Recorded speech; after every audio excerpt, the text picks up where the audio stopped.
And Senator Britt, you're recognized. Thank you, Madam Chairman. I appreciate all of you being here today to discuss this important topic.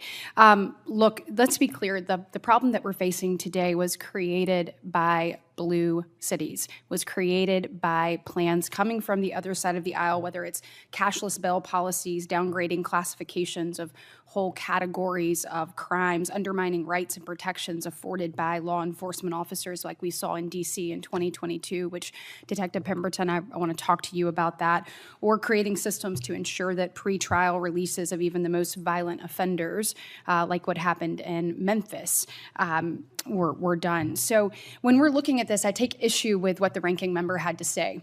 He specifically pointed out Alabama. Truth be told, 8% of our population in Birmingham and Montgomery accounts for 40% of our crime. Both of those cities have been run by Democratic mayors, and in particular in Birmingham for the last 50 years.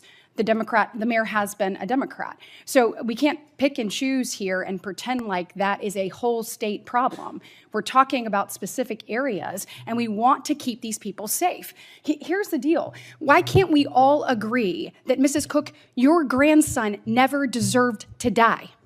Your grandson should still be with us today. And we need to utilize every tool in our toolbox to make sure that that is the reality for another grandmother somewhere in DC or wherever across this country.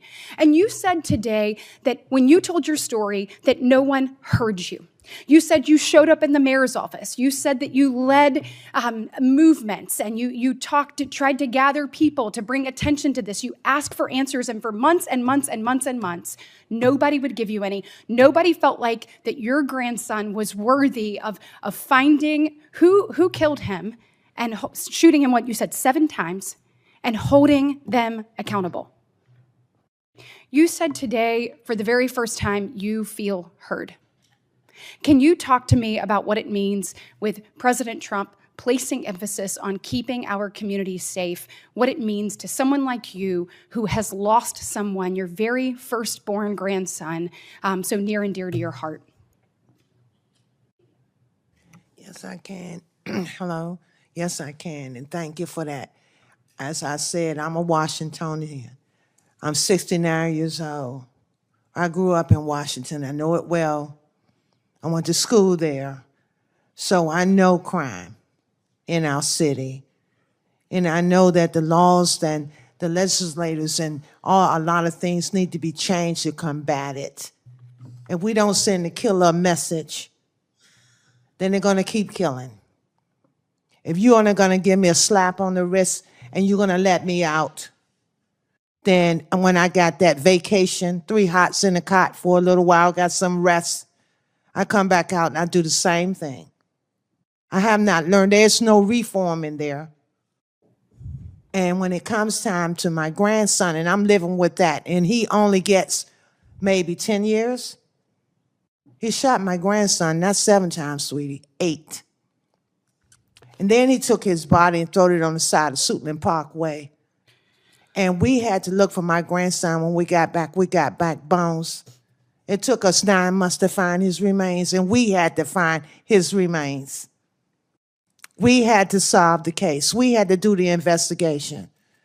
DC has had money to be able to do things like this until now. When someone is standing up and talking about it, then we want to raise our heads and say we want to do something. Something could have been done a long time ago. Thank you. Thank you for raising your voice. I appreciate it.